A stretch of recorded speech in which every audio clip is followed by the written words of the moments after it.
and namaskar to everybody watching from your home. Let us begin with a prayer. This is from Shankaracharya's famous hymn Shiva Manasa Puja. Manasa Puja means mentally offering all, doing the all puja mentally. That requires more concentration. So this is one shloka from that. ॐ आत्मा त्वं गिरिजामतिः सहचराः प्राणः शरीरं गृहं पूजा ते विषयोपभोगरचना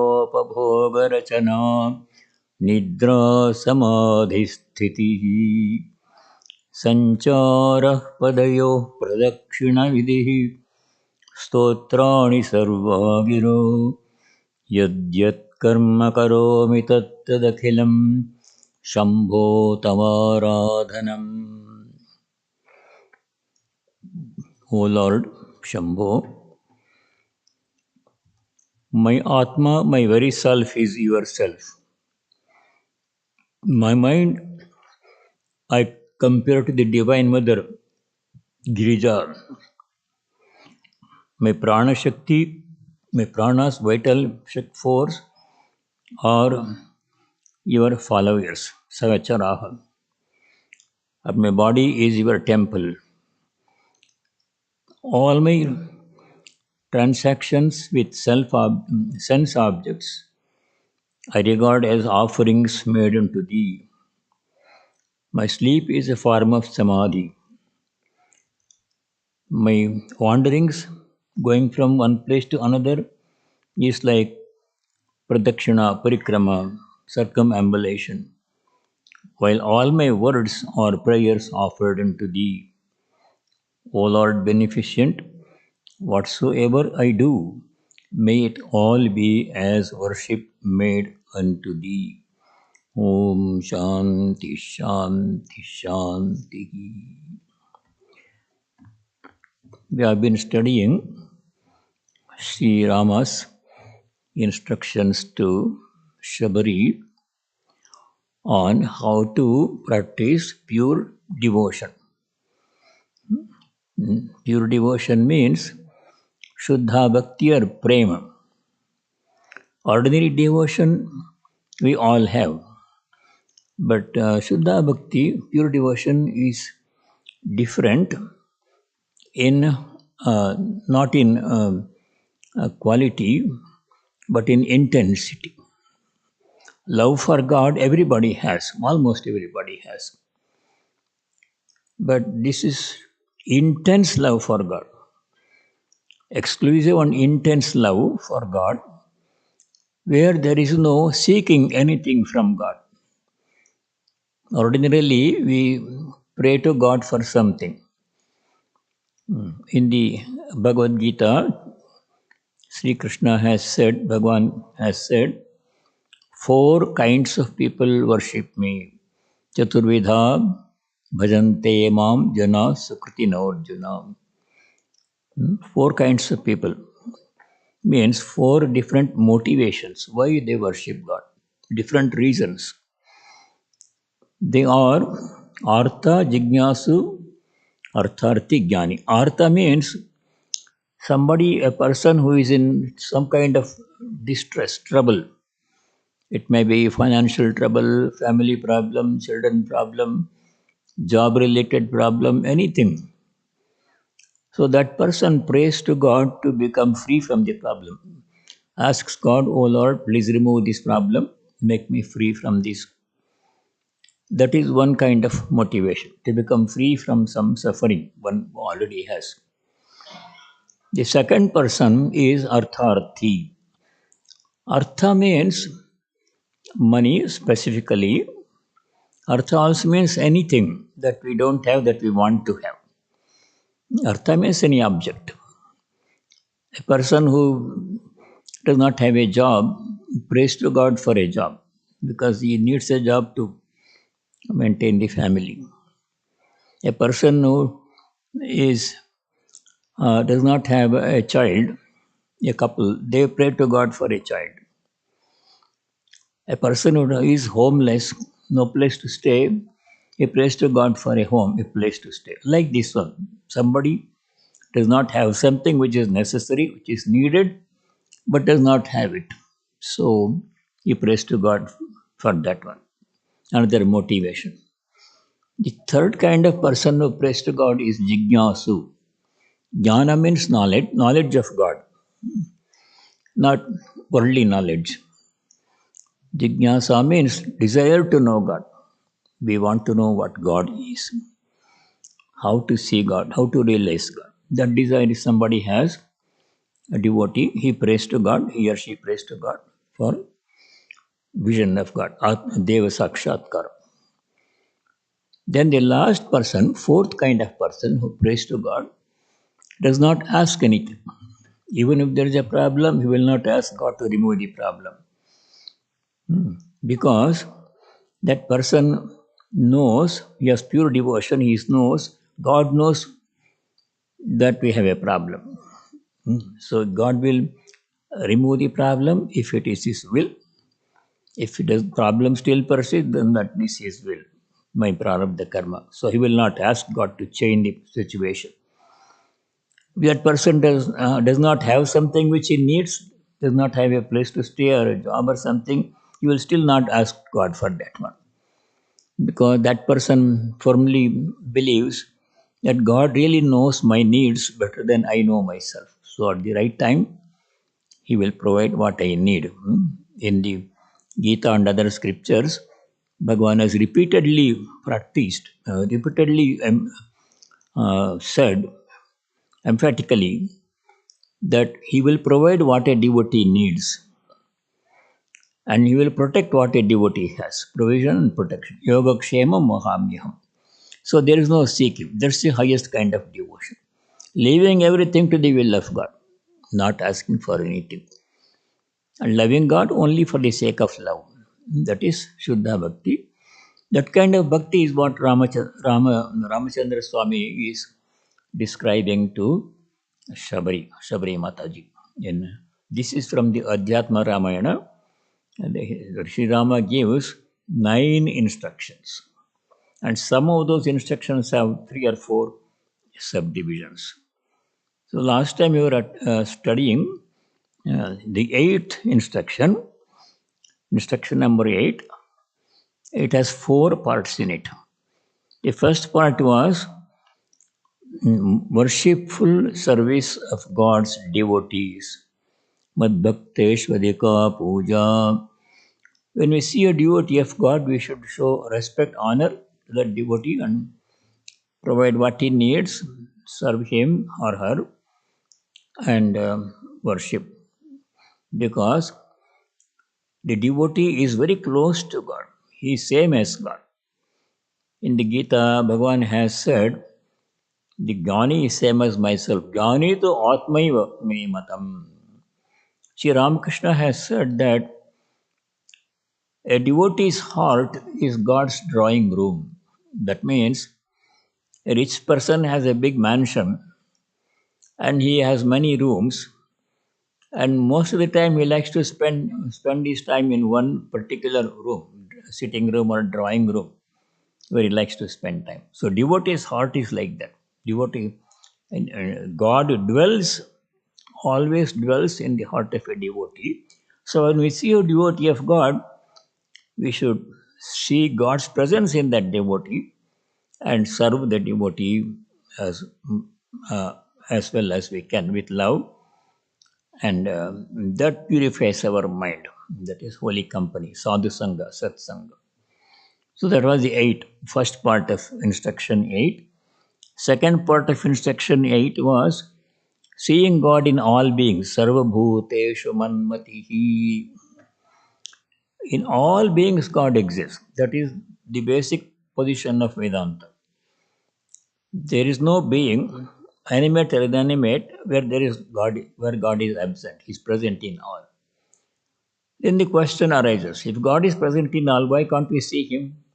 If God is present in me, I should be able to see, feel God's presence. I am not seeing, feeling God's presence. The answer to that question is no doubt God is present in all, but He is not clearly, His presence is hidden in our behind our mind. He is not clearly visible from outside for majority of people. Why is He hidden? The Upanishad says the presence of God is hidden from our view because of our mind, which is not pure. Our mind is not completely pure, it has mixed impressions.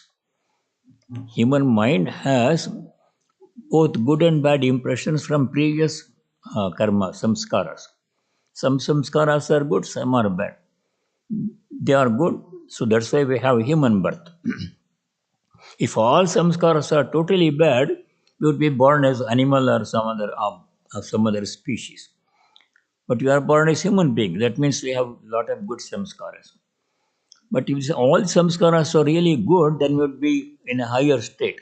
We would be great rishis or uh, devas like that one. When there was like that, we are not there yet. We are in between.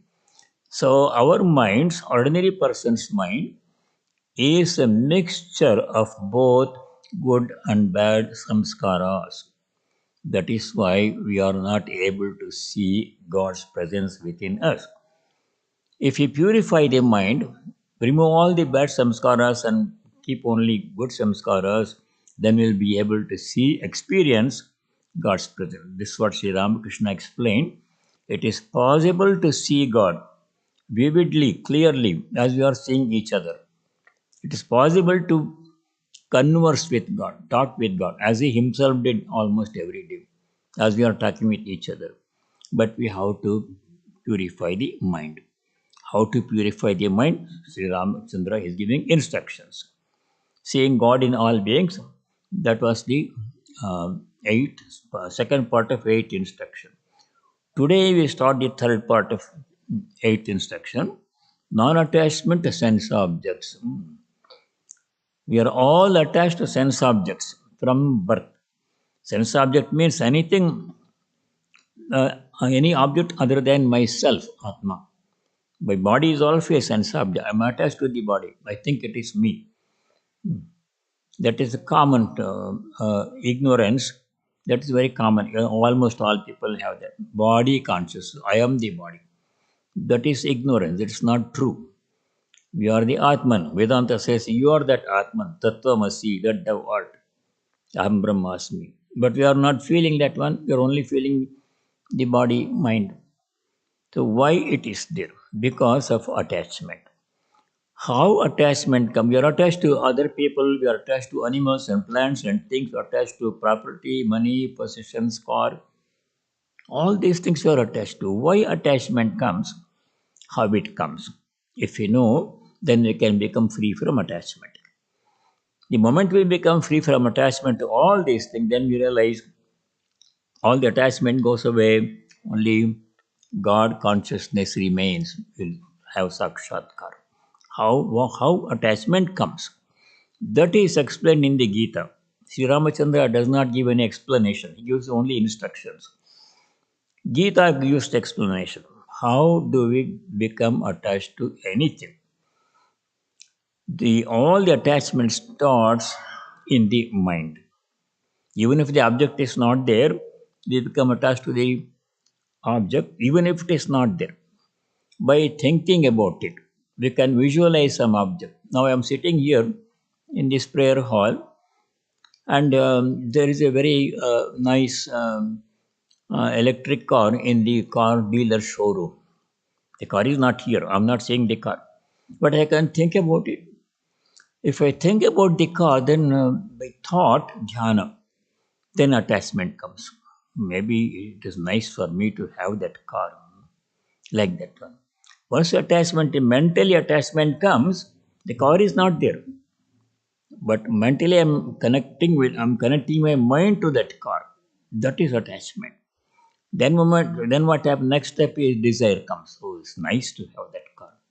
I don't have a good car like that. So the desire, once the desire comes, comma, then all other things come. All this is nicely explained. The psychology of desire and consequences has been nicely explained in the Gita in two shlokas in the second chapter, sloka number 62 and 63. There, Bhagavan Sri Krishna explains how and why desire comes, karma comes. So the slokas are familiar to many of you.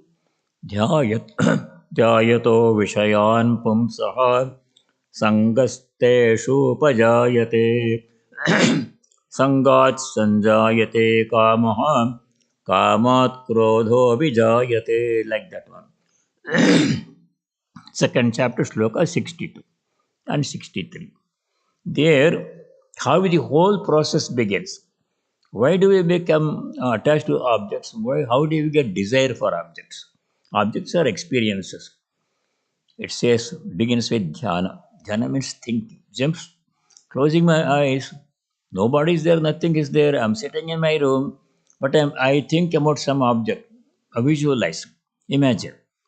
Or how nice it will be to have that car or or that dress or that suit or whatever, or that person. By thinking, jhayataha pumsam, a person thinking about sense object, teshu sangha upajayate. Teshu means in those sense objects. Sangha means attachment, upajayate, arises. Mentally, attachment means mental connection. Physical connection will come later. Mentally, an established connection with the car or the person or the money or the job or that house somebody has, big bungalow, I should have one. Like that, mental connection. That is attachment. When that attachment comes, sangat sanjayate kamaha. Kama arises, desire comes. Oh, I should have that one. Something that I don't have and I want to have it. If I have it, I'll be happier. That is desire. What is desire? Desire means something that which is missing in my life. It may be a child, it may be a car, it may be a job, it may be money, it may be a house, whatever. I don't have it now. If I get it, I'll be happy. That state of mind is called desire. So the desire comes. Sangat sanjayate kamaha. Then desire, if it fulfilled, more desire will come. It will not stop there. Just like pouring ghee on a flame, a desire, if you fulfill desire, it will not go. It will come back stronger, or another desire will come, bigger desire will come. So it never stops. A stage comes when we can't fulfill desire. Then it becomes anger. Kamat krodho vijayate. Krodha means anger. Anger comes because I can't fulfill my desire. This frustration, anger comes. Krodha bhavati sammoha. Krodha, anger leads to sammoha, means delusion. Delusion means if I have this, it will give me happiness, seeking happiness where it cannot be found. Mistaking things. That is delusion, moha. Sammoha smriti vibhramaha. Sammoha leads to smriti vibhrama. Smriti means recollection, remember, memory. Smriti means memory. Memory of who I am, what I am, my true nature will go away. Smriti anasha, smriti brahmsha. Smriti brahmsha, buddhi anasha. Next stage is our thinking power will not be straight. We will not be able to think straight. Our buddhi will be tamasic buddhi. We don't know what is right. We cannot tell what is right from what is wrong. We cannot tell what is necessary from what is unnecessary. Mistaking things. That is buddhina. Buddhinashat pranashyati. Person goes to go downward and downward in a downward spiral. Once you get into that spiral, we cannot retrace our steps. Very difficult to come back because of downward momentum. It takes us to the rock bottom, pranashyati. A person goes to the lowest level. So that is the sequence of events described in the Gita. What is attachment, how it leads to one thing from the another, to ultimate evil. The person's life becomes useless, perishes. That we should not allow that to happen. We should not get into the downward spiral. What we can do, We should catch it as early as possible. At the moment a desire comes, then is it time to catch it. Why am I having this desire? What will it do? Supposing I acquire this car or that house or some other thing that I want. What will it do? How much happiness it will bring? What is the price I have to pay? I have to pay. This kind of thinking has to be done before we plunge into action.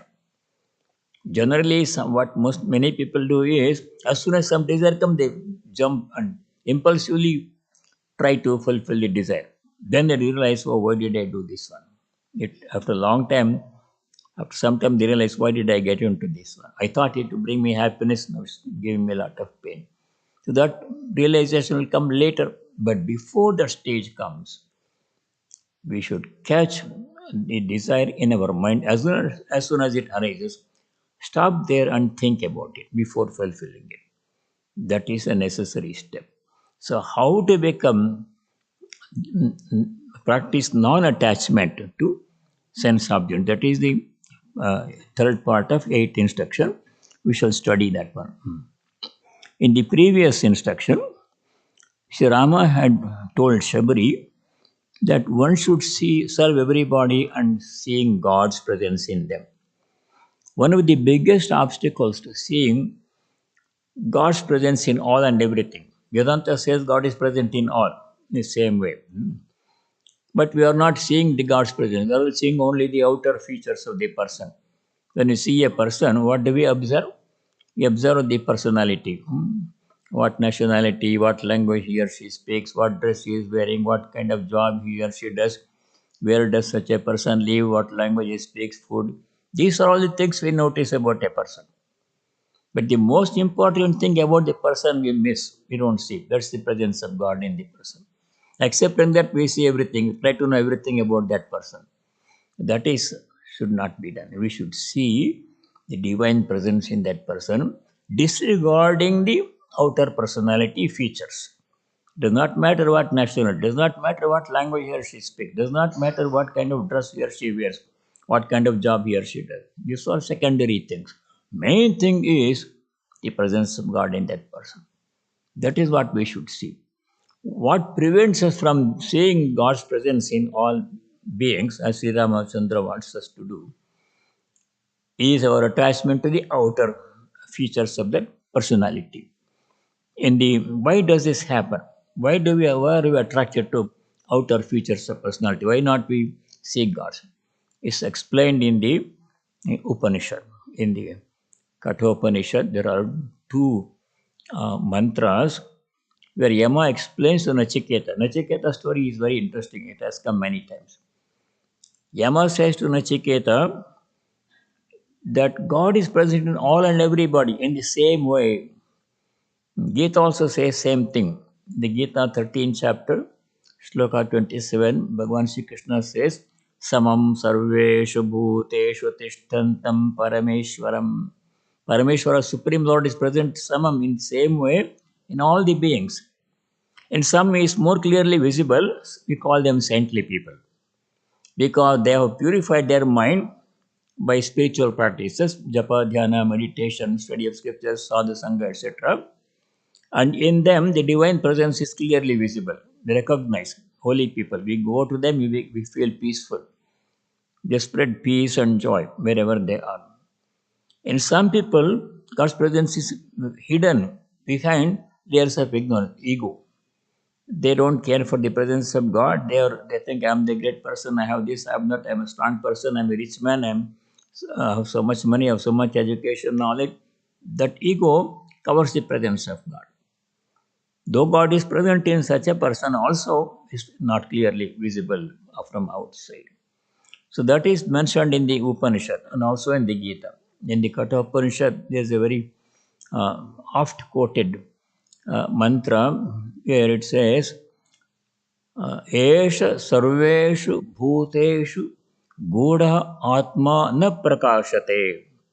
It's fairly simple Sanskrit. Esha sarveshu bhuteshu gudaha na prakashate.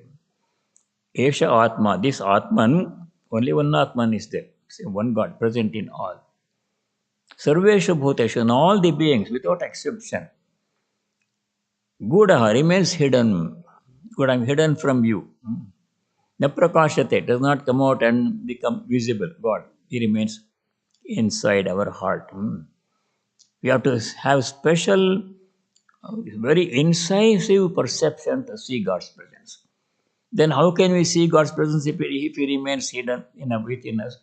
Then the mantra says, Drishyate tu agraya buddhya sukshmaya sukshmadarshibhihi.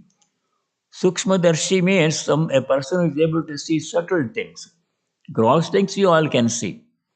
But subtle things, we have to have a special perception to see that one. Hidden behind the gross things.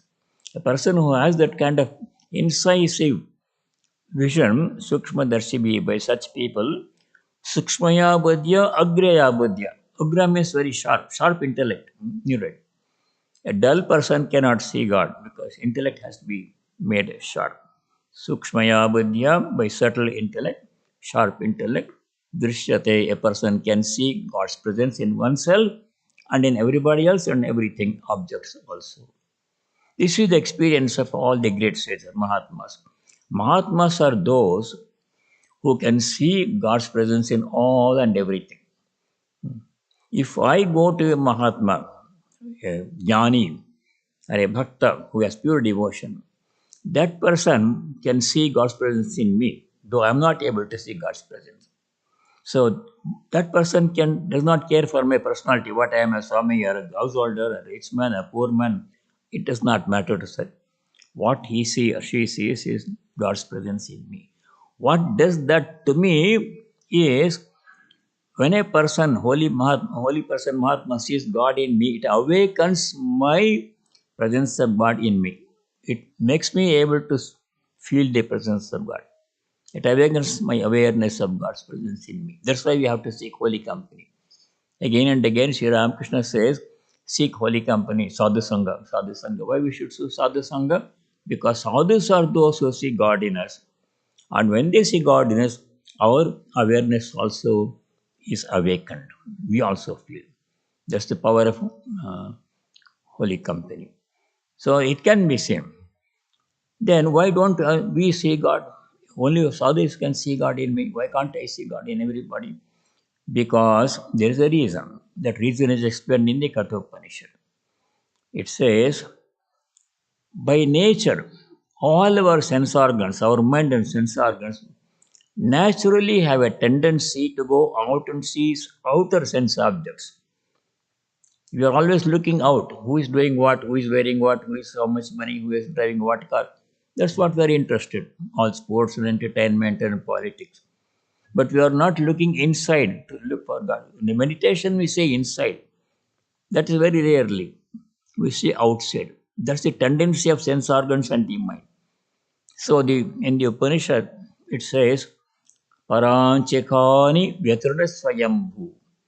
Tasmat parang pashyati na antaratman. Khani means the five jnanendriyas. Eyes, ear, nose, smelling, touch, sense, and tongue, taste. These five jnanendriyas, they're always outward bound. Eye wants to see who is coming, who is going, who is wearing what dress, who is driving what car. Ear wants to hear something nice, pleasant music, or somebody praises me, that's a very pleasing sound to hear. Tongue wants to taste something nice and tasty. Some hand wants to taste something pleasant and nice. This is how sense organs are going out and seeking contact with sense objects. They're not seeking inside. Eyes are not looking inside for God's presence. Always outward bound. That is the reason why we cannot see God's presence. Our vision has to be reversed.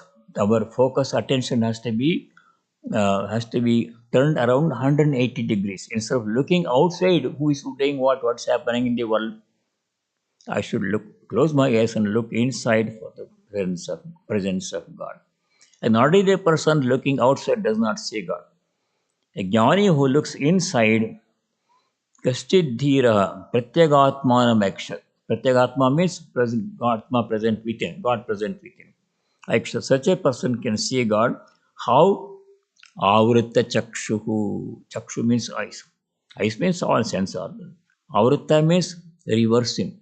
Instead of looking outside, thinking outside objects, we should think about that. Mind is the greatest sense organ. In the mind, we think about world most of the time. Then we sense organs, we look outside other things. We should change that one. We should make a U-turn of our attention and look inside, not outside. Inside, divine presence is God's presence is there.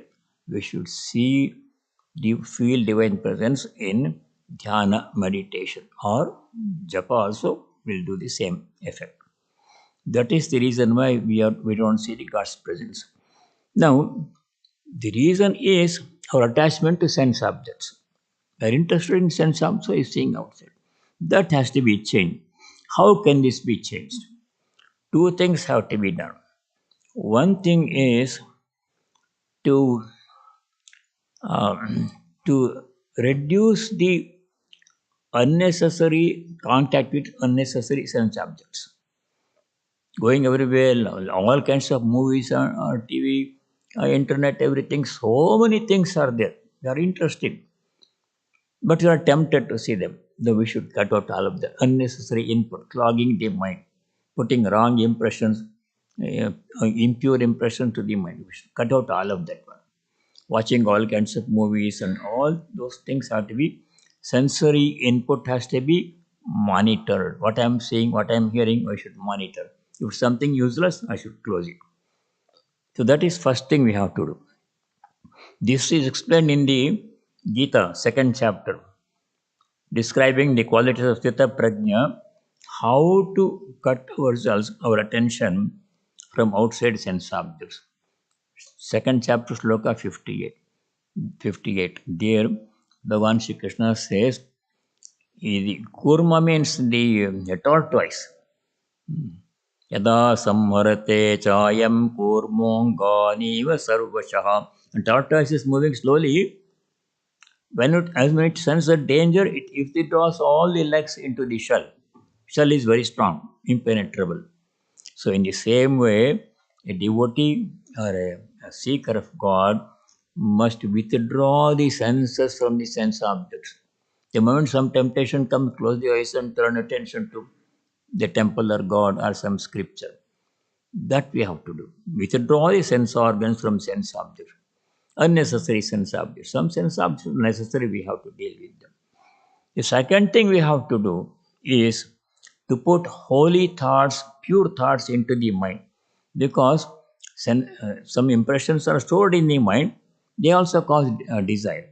So, constantly we should watch what we are thinking. Practice of mindfulness, these days, they call practice of mindfulness. Mindfulness means being aware of what I am thinking. We should be aware of what I am thinking. Otherwise, my only thinking is something, one object, another subject. Then so much time has gone away. How I spend the time, I don't know, thinking so many things. That should not be allowed to happen. I should be aware of what I am thinking. Catch my mind as soon as I find it thinking something useless. The moment my mind thinks of something unnecessary, useless, harmful, I should stop right there, catch it, and say, no, not that one. Let us think about God. Let us think about something holy, something pure. That constant watchfulness, mindfulness has to be practiced. Cutting out contact with sense objects, watching the mind, stopping all unwanted thoughts, and putting only pure thoughts. These two things, if we do, then our attachment to sense objects will become less and less. The less the attachment, better it is for us for pure devotion. Greater the attachment to world and sense objects, more obstruction to God realization. This kind of distaste for sense objects, unnecessary sense objects, is called vairagya. The word vairagya is sometimes is frightening. Vairagya does not mean we should leave everything and go to the forest and live under a tree. No, that does not mean we can have everything we need, but mentally we should be detached from them. So this vairagya is described in the by Shankaracharya in the Viveka Chodamani. Many of you studied that one. There Shankaracharya says, Tadvairagyam jihasaya darshana shravanadibihi dehadi brahma paryante yanitye bhogavastuni. Beginning from this body, our own body, it's a sense object. Atman is this real self. It's also an object. We can objectify the body. So it's not the self. If I can objectify something, then I'm not the self. And then I'm not that object. If I see the book outside. When I see object is, I can see it outside. It's not me. I can see the body, feel the body. So I'm not me. Something else within me says, this is my body. That is our true self. So by focusing attention on the self and reducing unnecessary contact with sense objects, we gradually develop this taste. How do we develop this taste? By thinking about the problems that contact with sense objects necessarily brings. In the Gita, in the chapter 5, Shloka 22, Bhagavan explains contact with sense objects seeking pleasure causes dukkha. Anytime you look for pleasure with a sense object, a person, it may be a child, it may be money, it may be house, property, power, position, all these are sin. Hoping that they will bring me happiness, getting them will cause only suffering at the end. That is very nicely explained in one shloka in chapter 5, verse 22. There Bhagavan Sri Krishna says, Yehi samsparshaja bhoga dukkha yonaya evate. Sparsha means contact. Bhoga means enjoyment. Enjoyment coming through contact with sense objects. That kind of enjoyment is dukkha yoni. It causes only dukkha. Initially, it gives pleasure for some time. Then, when the separation comes, then only dukkha will come. All associations with sense objects are temporary. All associations are temporary. Association, relationship with my body, with other people, with objects, with house, with money, with car, they will all go away. They are there only for a short time. They were not there when I came. They will not go with me when I leave. They are here for some time. All relationships, all temporary. Nothing is permanent. Therefore, we should not depend upon them for happiness. They can't give. Even when they are with us, even during the association, the relationships it does not always give happiness. Sometimes pain, sometimes pleasure. Mixed experience will come. Therefore, a wise person, Bhagavan Sri Krishna says, a wise person does not become attached to them, does not seek, does not hanker for these things. Nateshu ramate buddha. Why? Adyantavantaha. They are adi and anta, they are beginning and end. They all go away. They will be there, I have to leave, or I will be there, they will leave. One by one or together. Separation inevitably comes. Then the separation comes, unhappiness comes, dukkha comes. So we should not become attached to sense objects. That is the instruction given by Sri Rama. Then in the Gita, Bhagavan Sri Krishna says, what kind of happiness can we get from the outside world, how limited it is, and how infinite happiness can be obtained by seeing God within us. The pleasure coming from outside world, all kinds of pleasures, they are very limited. They come and go, temporary. Even during happiness, they give mixed, plain and pleasure mixed. But the joy that comes from the self, Atmananda, Brahmananda, that is infinite, cannot be described. In the Taittiriya Upanishad, there is a nice description of how infinite is the Ananda bliss. Eternal, unconditional, infinite Ananda. From the only source of Ananda is the Lord within, God within.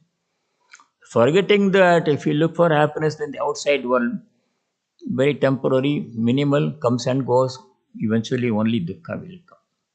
So that is why we have to practice detachment to sense objects. There is one shloka in the chapter 5 of Gita, verse 21. There Sri Krishna says, with the heart not attached to external objects. without attachment to external objects, sense objects. One realizes the joy that is in the self. We experience God's joy from the presence of God. Knowing God, feeling God's presence gives infinite joy that nothing else can give in this world. Everything that this world can give is a pittance, is peanuts compared to the infinite joy that Atman, God can give. So we have to look for happiness within each one of us, not outside. Outside happiness is limited, comes and goes. So in the Gita 5:21, Bhagavan Shri Krishna says, Bahya sparshe svasaktatma vindati atmani yat sukam.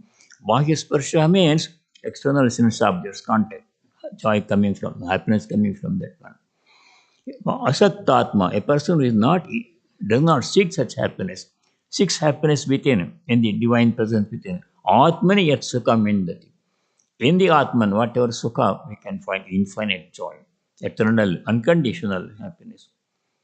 Saha Brahma Yoga Yuktatma, such a person who is devoted to the divine presence within us, meditating on it, being aware of God's presence all the time.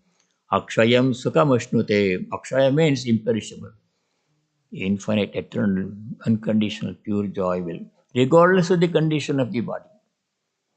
The other problem with worldly sense objects, pleasure, is it depends upon us too. If a person is given all the facilities, whatever how he desires, it is given. He is given, for example. Still, he cannot experience it for a long time because body becomes old. All the food is there. I cannot eat because diseases. Body becomes sick. You cannot eat that. You cannot eat that. Car is there. I cannot drive. People are there. I cannot enjoy their presence because I have so much body ache and pain and burdened with all the tubes and everything. This is explained in the by Yama to Nachiketa in the Nachiketa story in Kathopanishad. Nachiketa is a little boy. Yama offers him all kinds of things. A large kingdom, I will make you a king of a large kingdom, and I will give you queen and horses and chariots and music and dance and treasury and a long life to enjoy all these things. Take all these things. Don't insist on self knowledge. Nachiketa says no. If any other person had been offered these things, he would have taken, gone away happily, enjoyed long life. No, Nachiketa said no. All these things are, no matter how long a life you give me, one day they will go away. My body become old and I will not be able to enjoy them. He says, Sarvendriyanam jarayanti tejaha. Enjoyment of these sensory pleasures will deplete the ability of the sense organs to enjoy. How long can we keep on enjoying? When the body becomes old, sense organs become weak, unable to function, then all the things are there, but no happiness. So Nachiketa says, no, I want only that knowledge of the self, Atmajnana, which gives infinite pleasure, infinite joy, incomparable joy. So that is the wisdom that Sri Ramachandra Swami is giving to Shabari. On this verse, Swami Ranganathanandaji made a commentary on the Gita. He says, I'm reading from his commentary, going beyond the sensory level is the beginning of human spiritual life. So long as one is tied up at the sensory level, seeking sense pleasures every day, not thinking about the sense in the divine presence within us, so long as one is tied up at the sensory level, one is still at the animal level only. Animals only seek sensory pleasures. They eat food and they procreate and they die. But only human beings can go beyond the divine, beyond the sensory pleasures and experience divine joy, Atmananda. So I'll read a passage from Swami Vivekananda's Bhakti Yoga. He gave a lot of lectures on Bhakti Yoga too. So in one of his lectures, Swamiji says like this: controlling the passion is the next thing to be attended to. To restrain the sense organs from going outwards towards the object of the senses, to control them and bring them under the guidance of the will, is the very central virtue in religious culture. Then comes the practice of self restraint and self denial. All the immense possibilities of divine realization in the soul cannot get actualized without struggle and without such practice on the part of the aspiring devotee. The mind must always think of the Lord. This is what Swamiji said. The mind must always think of the Lord. It is very hard at first to compel the mind to think of the Lord always, but with every new effort, the power to do so grows stronger in us. By practice, O son of Kunti, and by non attachment, it is attained, Sri Krishna says in the Gita. So, constantly keeping the thought of God in our mind and then not being attached to sensory pleasures outside, that is the way to realize God. Now, question comes, if I think about God, how can I do my work? I have to go to office every day and 8 9 hours I have to work. Co-workers are there. How can I think about God when I'm concentrating on the job? The answer is certain types of jobs which require total concentration. Then we should concentrate on the job. Don't think about God at that time. That's not advisable. Supposing you are doing a very delicate surgery or a surgeon, brain surgeon, then if you keep on saying Om Namah Shivaya while doing that, the patient will get liberation. No, we don't want that one. Focus attention 100% on the job. Before and after, you say a prayer. Before beginning that job, you take a few seconds and pray to God. I'm going to have to focus my attention on this one. I will not be able to think about you. Give me the strength and ability to do it properly. May this person benefit from it. And then start the job. Don't worry about God at that time. When the job is finished, however long it takes, then you say, I've done the best I could and may good happen. I don't want any glory or personal benefit from this work. I'm offering it to you. And that is way, before and after, we can keep the God's presence in our mind. For certain other jobs, when you are vacuuming the floor or folding the laundry, then you can repeat your mantra or you sing a devotional song or a chant Om or whatever is your favorite activity that you can do.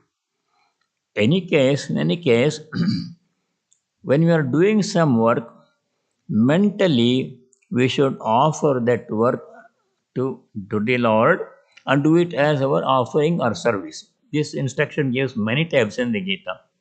Sri Krishna says, whatever work you do, offer it to me. Do it as my worship, do it as my seva, service. That way, work is done more efficiently, more productivity, less tension. At the same time, mind is connected to God. Everything I am doing, speaking, hearing, eating, talking, walking, everything has to be done as worship of God, as offering to the Lord. In that way, we are constantly in touch with the divine. You are never separate from God. Because every work I do, in the opening prayer, Shankaracharya's prayer, whatever work I do, yajyat karma karomi tatadekalam shambho tavaradhanam. Whatever work I do, O Lord, is my offering, my worship to you. Accept it as my worship. That way, since we're always doing something work, every breath I take is worship of God. Every word I say is worship of God. Every step I take is worship of God. That way, if you keep that attitude in mind, work will not change. Same work we will do. We don't have to change your job. But we'll be constantly in touch with God because I'm always doing some work. All of us are always active. Mind is active. Body may be inactive.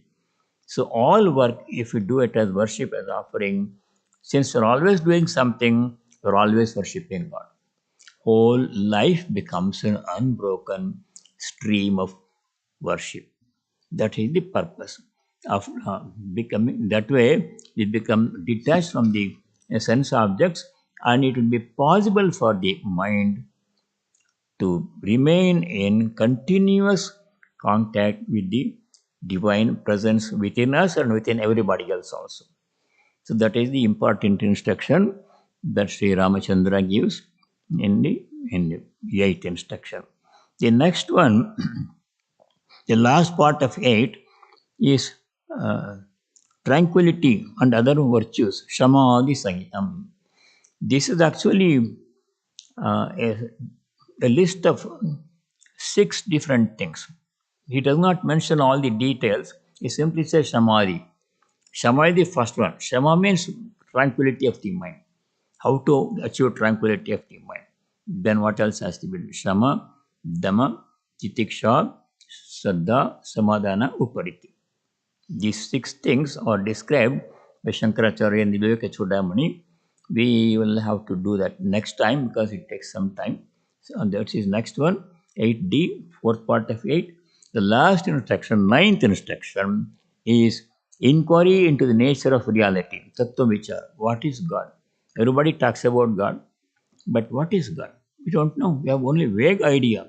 We think Rama is God, we think Krishna is God, Shiva is God, for somebody Lakshmi is God, for somebody Jesus Christ is the God, for somebody Buddha is the God. What is God? What's the nature of God? That inquiry we have to keep in our mind. By realizing God, we know true nature by experience, not by words. God cannot be described in words. Though there are books have been written, lectures are given about God, it has to be known only by experience. Anubhavai kavedyam. Anubhav से समझा जाता है. God can be known only by experience, not by hearing lectures or by reading in books. And how to get the experience? That is scriptures are telling us. It's various spiritual practice. You do this, do this, do this, you will see God. So that is the task, special uh, goal of human life. Animals don't have that goal. They don't know anything about God. They'll just live out their karma, work out their karma. But human beings are given human birth with the sole purpose of knowing, realizing God. If we don't do that in this life, we'll be wasting this precious life. Every moment is precious, and if we use every moment to realize God, to think about God, repeat God's name, we'll be able to reach the goal. Otherwise, if we don't reach the goal, no matter how successful we are, how rich we become, how famous we become in the worldly life, all of that does not matter. They will not count for anything. In the end, they will go away. With this life, they will all end. God realization is the supreme goal of human life. And human life is the most precious gift that we have been given to realize that goal. And we should use every moment available to us to strive to reach that goal in this life by the grace of God. So let me stop here and say the closing prayer. Om Sarve Bhavantu Sukhinah Sarve Santu Niramayah Sarve Bhadrani Pashyantu Ma Kaschid Dukkha Bhag Bhavet Om Shanti Shanti Shanti. Om, may all be happy, may all be free from suffering, diseases and other kinds of suffering. May all practice and realize what is noble and auspicious and dharmic. May no one be subject to misery. Om peace, may there be peace and joy in our hearts, Adhyatmika Shanti. May there be peace and harmony amongst all beings, no ill will, no hatred, Adi Bhautika Shanti. And may there be peace everywhere in nature, no natural calamities, Adi Daivika Shanti. Hari Om Tat Sat Sarvam Sri Ramakrishna Arpanamastu. Thank you all for coming. Next week, we'll continue the same study. Swami Atmagyanji will be out of town again, and we will conclude this topic, the last concluding part of this topic, Rama's instruction to Shabari. Will be next week. We will do that one and move on to other topics later. All of you come. We have class every day of the week. As much as possible, you can attend from home. You don't have to come if the weather is bad. You can watch all the programs are online or on Zoom, live streamed on Zoom. You can, from your home, you can watch. Monday evening, Swami Atmagyanji does Raja Yoga. Swami Vivekananda's Raja Yoga, Patanjali's Raja Yoga. He teaches from 8 to 9 p.m. Monday evening. Tuesday morning, Swami Atmagandhi teaches spiritual talks. These are instructions of Sri Ramakrishna disciples, instructions of Sri Sarada Devi and Swami Turiyananda and other Swamis. That is Tuesday morning 11 to 12. And then Wednesday 11 o'clock, I do a Gita class. And Thursday 11 to 12, Swami Chidbrahmanandaji. He does he teaches a Christian scripture, Saint Teresa's interior castle, from 11 to 12 Thursday. He's doing it, the class from California. He's not here right now. He has moved to California, but from there he does the class on Zoom, Thursday 11 to 12. And Friday evening, Swami Atma Gyanji does Gospel of Sri Ramakrishna 8 to 9. And Saturday, we have a Gita class at 2 p.m. for mostly for Raleigh people in North Carolina, but anybody can attend on this on Zoom. And Sunday, we have Sunday service by one of the Swamis. So please come as much as possible or watch from home. Thank you for coming. Stay well, and by God's grace, see you next week. Namaskar. Have a great week. I have the list of the 9 instructions. If anybody wants, I can give a copy.